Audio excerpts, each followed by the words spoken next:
Hey everybody, today we're going to do something a little different. I want to play a guessing game with you. I'm going to play a sound. This is the original right here. It's a string patch.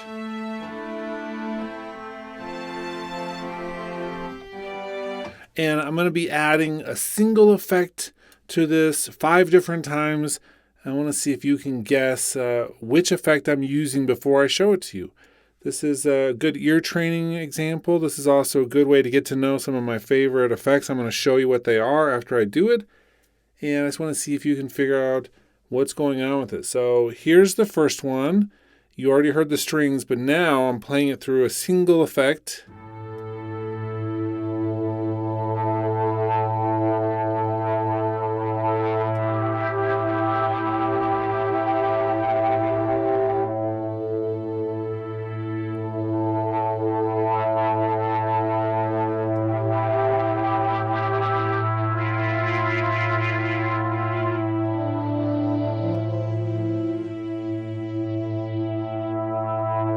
Okay, what are your guesses for that? Make sure if you want to actually do this the right way, drop them in the comments below before I show you the next thing.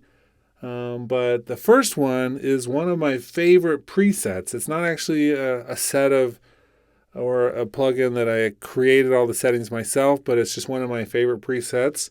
This is the Fat Effects using the Filthy Strings preset.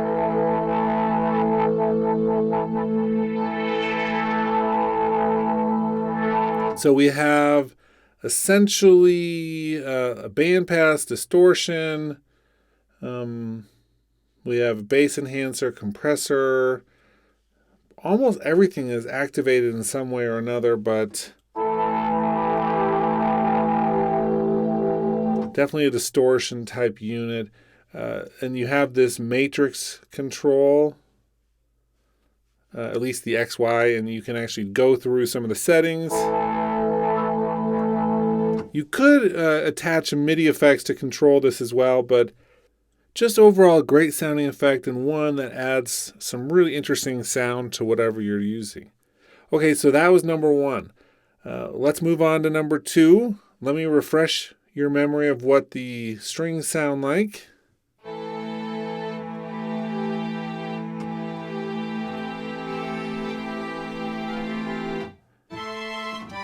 Different octave.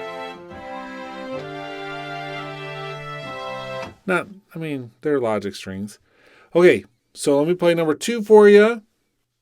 And this one's going to be a little bit more subtle, but it's still doing something, and I'll maybe A-B it for you. But headphones are pretty important to be able to hear this one.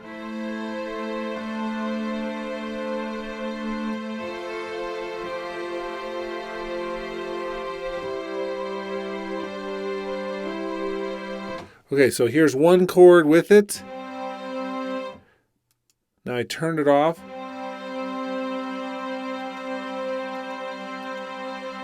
And let's make it a little bit more extreme.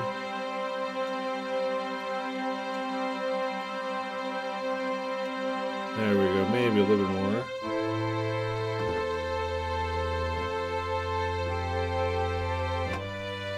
So, very subtle effect, but it's one of my favorites. I use it all the time for various things. I'm hoping that Logic or Apple updates this for Logic soon. What's your guess? It is stereo spread. And what this one does is take the different parts of the frequency. So anything that's below 20 hertz goes left channel, between 20 and 40 go in the right channel, 50 in the left channel, etc. And so it spreads it out differently than the normal panning would do. So that was number 2, stereo spread, definitely a more subtle effect, but I use this sometimes on bass to get a little bit thicker, wider bass. I've used this on strings and synth parts. Just a really great overall effect.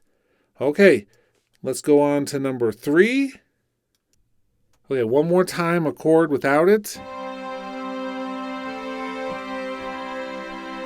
And then let me turn it on.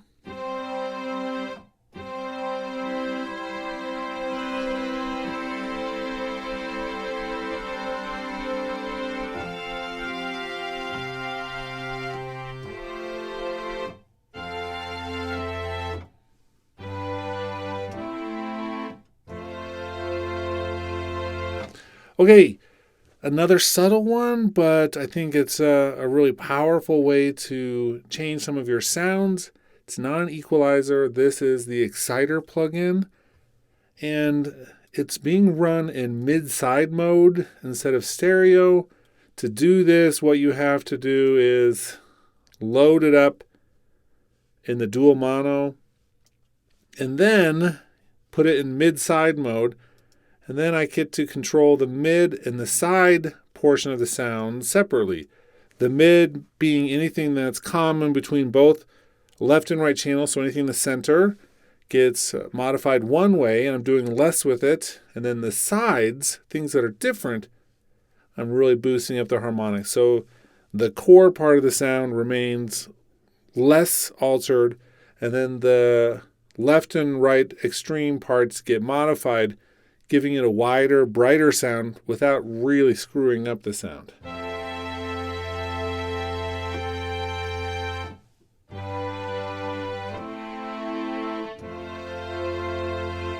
Okay, so that was number 3. Okay, so for number 4, here's the original. Strings, and now I'm going to turn this one on, see if you can figure out which one it is.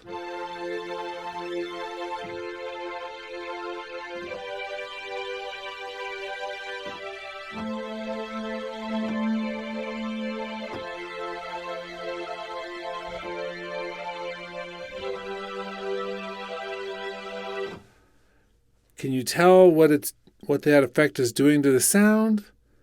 There are definitely some clues there in the sound itself, but this one is the ensemble, which is essentially like a doubler. It's a fancy doubler. It has 3 different modifiers or modulators here, which you have a really cool interface to be able to change them.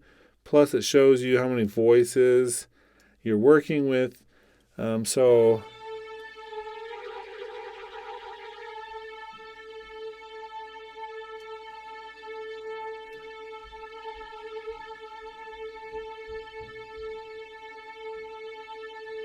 you can come up with some really cool variations on the original sound.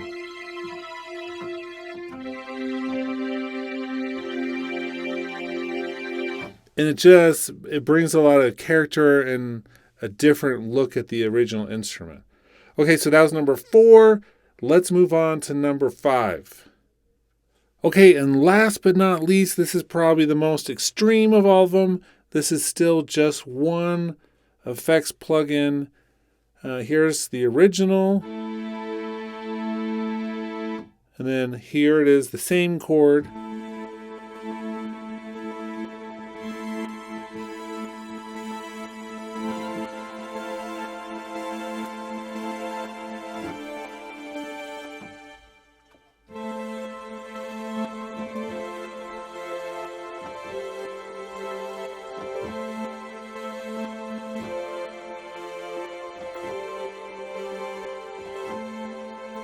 Probably the easiest one to guess, but it is the step effects from the multi-effects category. And again, I'm doing it as a mid-side in the dual mono mode, which means that the mid and the side are different. So for instance, here's the side. Here's the mid. So there's some stuff happening, but it's more subtle. And then out on the sides, we have the other stuff happening.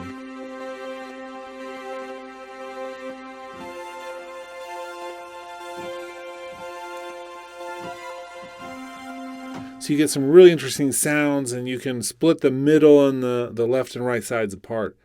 Okay, like I said, that was the most extreme. How did you do on all 5 of these? Were you close with them at least? I mean, in the right ballpark? Hopefully, you not only were able to hear some effects that maybe you haven't used very much, but if you have used them a bunch, you were able to recognize them and do really well with the score. Write, about what you got down below. There's so many different tools inside Logic that you can create almost anything you can think of. It's just a matter of knowing which tool to grab and how to use it. But I think we're at a place with Logic that there's so much you can do with it, and it's really now just up to your own imagination and creative spark to get it to do what you want. So hopefully this was useful just as an exercise in listening and trying to figure out which effects I was using, and then maybe also giving you a little bit of inspiration for ways you could use them yourself. Okay, that's it for today. Hope you enjoyed this. If you liked this kind of little quiz format, let me know and we'll do more. If you hated it, let me know. We won't. Talk to you all later.